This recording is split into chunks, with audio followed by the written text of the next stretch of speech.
The NBA draft is today or tomorrow, depending on when this video is posted. That means this is the only time of the year when you as a fan can sit back and be optimistic about the future of your team. You know, optimism has a funny way of doing crazy things to you. Kind of like how they say love is a drug.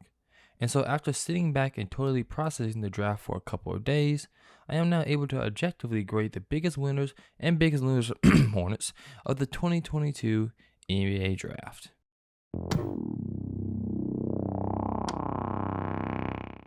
To me, there were multiple winners of this year's draft. The overall talent pool and top talent that this year's draft provided meant that becoming a loser in this year's draft could only be done if your front office was fully incompetent or starved for talent. The first winners of this year's draft were the top three teams. Orlando, Oklahoma, and Houston were essentially bulletproof in this year's draft because it didn't really matter who they picked. I thought all top three of the players were essentially equal in my assessment. Now I know that it's kind of cheating picking all three of these teams, but I still want to recognize how good their drafts were before moving on to a deeper analysis of other teams on this list. The Detroit Pistons to me had the best draft, and I don't even know if any other team can compare. Don't get me wrong, there are other teams that drafted amazing, but when I look at the Pistons draft, it just shines brighter than the rest. The Pistons were able to sit at the 5th spot and take Jaden Ivey, the consensus 4th best player in this year's draft, and if Ivey wasn't enough, they were also able to take Jalen Duren, who I and many others has the 2nd best center in this year's draft. The Pistons front office did an excellent job in acquiring Jalen Duren from the Charlotte Hornets without having to give up too much. In a 3-team trade featuring the Knicks, Pistons, and Charlotte Hornets, the Pistons themselves were able to get Jalen Duren in exchange for taking on Kemba Walker's remaining salary and tossing a first rounder to the Knicks. While I would love to take a deeper analysis of this trade and its implications, I also don't want this video to be 40 minutes long. So in short, the Pistons got away with highway robbery, as they can buy out Kemba Walker's $9.2 million salary and avoid Gordon Hayward's massive salary. Besides just the trade, the Pistons pairing Ivey and Cunningham makes a must-watch TV, coupled with a young core, making the Pistons one of, if not, the biggest draft night winners. The Pelicans are also one of the biggest winners in this year's draft. The selection of Dyson Daniels as a very good perimeter defender with instant playmaking. The Pelicans are going to benefit from day one from Dyson Daniels, even if he doesn't become a high-tier scorer. Daniels can run the offense when Brandon Ingram needs a break on the bench or is having an off day. And also with how fast and fluid Daniels runs transition, I won't be surprised to see Pelicans next year be one of the better transition offenses who could seamlessly score from transition, turnovers, or half-court sets. Outside of just Daniels, the addition of E.G. Liddell is a pure value pick that fits great with the Pelicans offense. Liddell is a gritty player who's going to be an instant plug-and-play piece at the 3 or 4 with his shooting. For my final winner of this year's draft, I think the Atlanta Hawks deserve some attention. There are plenty of teams that could be highlighted here. Minnesota, San Antonio, Cleveland, and Indiana are all teams that I thought could take this spot, but I think the addition of AJ Griffin with the 16th pick in the draft was one of the best value picks. This doesn't mean that the 4 previous teams that I just named aren't worth recognizing, but because I didn't want a 30-minute video, I cut some teams out who arguably had just as good of a draft as Atlanta. To get back on topic, Atlanta getting AJ Griffin was a huge pickup. If AJ Griffin fulfills his potential, well, I think Atlanta will have found another running mate for Trae Young, one with all-star potential and grade A shot-making ability. But if Griffin doesn't live up to his potential, then honestly I don't see much harm in this pick.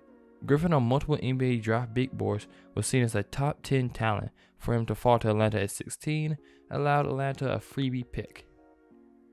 I'm just going to make a prediction here and just say that Atlanta won't regret this pick if they allow him to develop as a running mate beside Trae Young. I don't see Griffin lining up the league in year 1, but instead for him to be a multi-year project with obvious improvements every year, similar to fellow Duke product RJ Barrett. If we look at this pick from a different perspective, you can argue picking AJ Griffin to be a long-term project might be exactly what the Hawks won't, as they are currently shopping John Collins. The Collins for DeJounte Murray trades have been flying around social media lately, and as a pure spectator, this sounds like a fun team-up.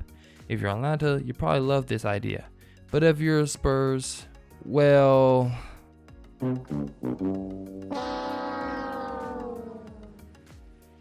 There's no better smell than burning jerseys.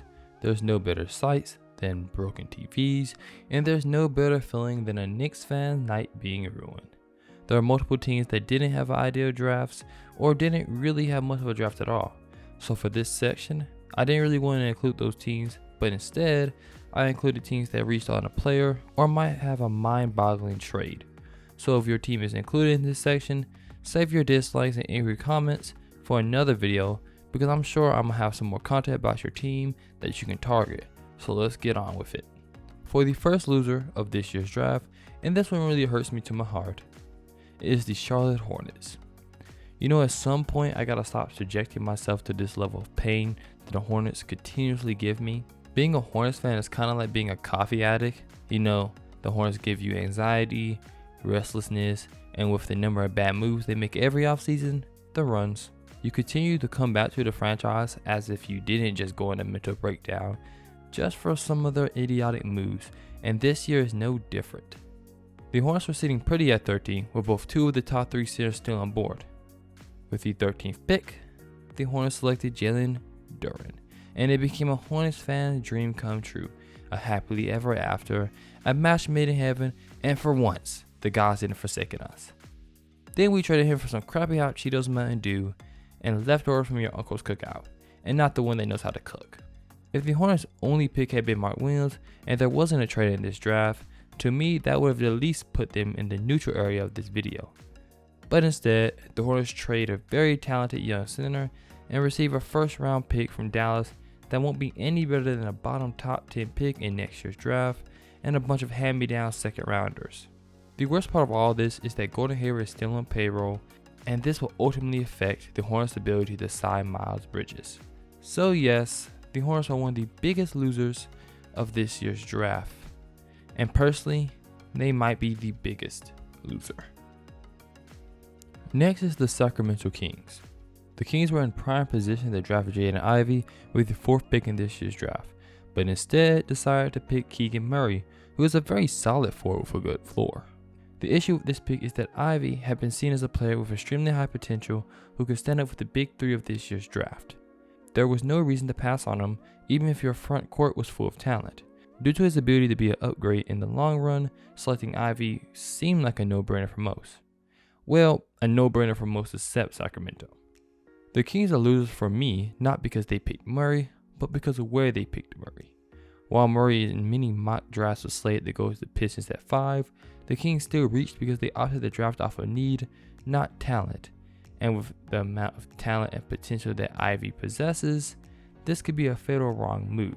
The craziest part about this is that the Kings could have selected Ivey and moved him if they were so worried about the amount of playing time that would be shared between him and the rest of the front court. Combined with how Sacramento luckily jumped over Pistons, the Pacers, and the Trailblazers in this lottery to land the 4th pick, has to be a gut punch for Sacramento fans who were making jersey swaps for Ivey. That gut punch becomes a spear through the heart when we realize that Sacramento would select Jalen Hardy in the 2nd round, a player who was graded by many outlets as a first-round talent with high potential, to only trade him to Dallas for a couple of 2nd-round picks, which the soonest of those picks is in 2024 and the latest of those picks is in 2028.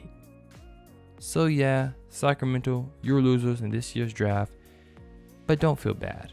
Come sit beside me and wallow in pain from our team's horrible decisions. You know misery loves company. So that's it for the loser of the 2022 NBA draft. Hope you all enjoyed, and don't forget, so you thought I forgot about y'all. You know who I'm talking about. You think I was just going to forget about y'all's draft, or should I say the lack of one? Yeah, I'm talking about you. Come up here and take center stage. Welcome, Knicks. Congratulations on being the 2022 NBA draft loser.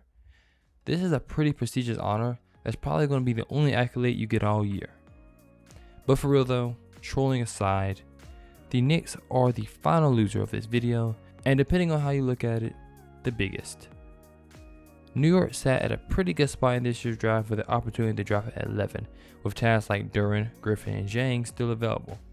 Instead of drafting the best available talent or drafting a talented wing, the Knicks elected to trade their picks to Oklahoma, leaving them without a pick in the 1st round.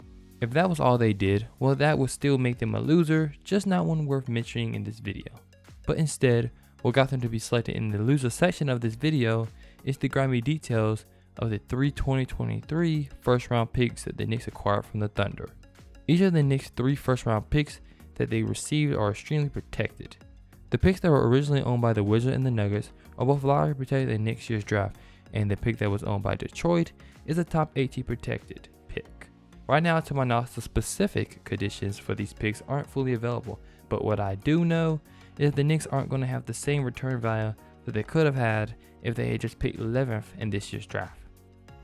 The Knicks look like they are trying to build for a long run, but by the time these picks develop, it'll be time to pay some of their young players like Barrett, Quickly, and Toppin. Or if they're trying to use these picks to build a trade package for a superstar, it will be hard to sell a team on the picks with such high protections. And I know the Knicks weren't trying to trade for Kyrie. That's a disaster waiting to happen. You should know better, Knicks. Luckily, Kyrie saved y'all from yourselves. Either way you spin it, and any way you see it, the Knicks are losers of the 2022 NBA Draft. So that concludes this video. If you enjoyed, don't forget to leave a like and subscribe. And just because I know some fans are going to be pissed if I selected their team as a loser or didn't select them at all, tell me why your team was a winner in this year's draft in the comments below.